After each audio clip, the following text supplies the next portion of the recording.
மேலறை தியானம் ஆகஸ்ட் மாதம் 26ஆம் திகதி 2025ஆம் ஆண்டு. எழுதியிருப்பவர் சண்டரா சுலீவன், மேற்கு வெர்ஜீனியா, USA. தலைப்பு: இன்றைக்கே முடித்து விடுதல்.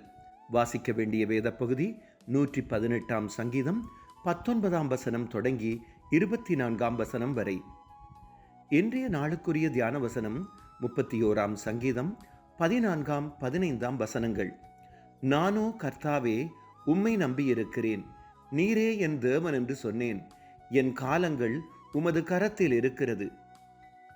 எனது பேரப்பிள்ளைகள் சிறுவர்களாயிருந்த காலத்தில் அவர்கள் செய்தவை, சொன்னவை மற்றும் அவர்களை பற்றிய முக்கிய விடயங்களை எழுதி வைத்தேன். இன்று அதை எடுத்து வாசித்தேன். அதிலே எனது பேரனிடம், வரப்போகும் சில நாட்களில் என்ன செய்யப் போகிறாய் என்று கேட்டேன். அதற்கு அவன், பாட்டி, இன்றைய வேலையை இன்றைக்கு செய்து முடிப்பேன், நாளையதை நாளைக்கு செய்வேன் என்றான். அன்றைக்கு 6 வயது சிறுவன் சொன்னதை நினைத்து பார்த்தேன். அவன் முதல் நாளை பற்றியோ அடுத்த நாளை பற்றியோ நினைக்கவில்லை. அந்த நேரத்தை பற்றித்தான் நினைத்தான்.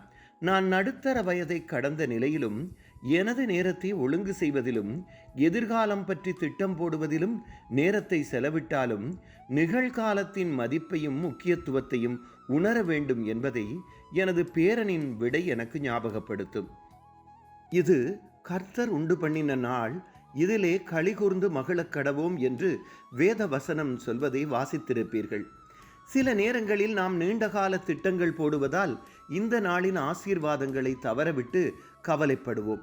அந்தந்த நாளில் எம்மை போஷிக்கும் கடவுளிடமே எமது காலங்கள் இருக்கின்றது என்பதை மறவாமல் மகிழ்ச்சியுடன் அவருடைய சித்தத்தை செய்து வாழ்வோம். ஜெபம். அன்பான தகப்பனே, எங்கள் நாட்களை உங்களிடம் ஒப்புவித்து உங்களுக்கு பிரியமானதை செய்து மகிழ்ச்சியுடன் வாழ எம்மை ஆசீர்வதித்து வழிநடத்துங்கள். ஆமேன். இன்றைய நாளுக்குரிய சிந்தனை: எனது விசுவாசத்தை தொடக்கினவரும் முடிக்கிறவருமான கர்த்தரை இன்று எனது நோக்கில் வைப்பேன். கர்த்தர் தரும் பாதுகாப்பும் சமாதானமும் இந்த நாளில் உங்கள் அனைவரோடும் கூட இருப்பதாக.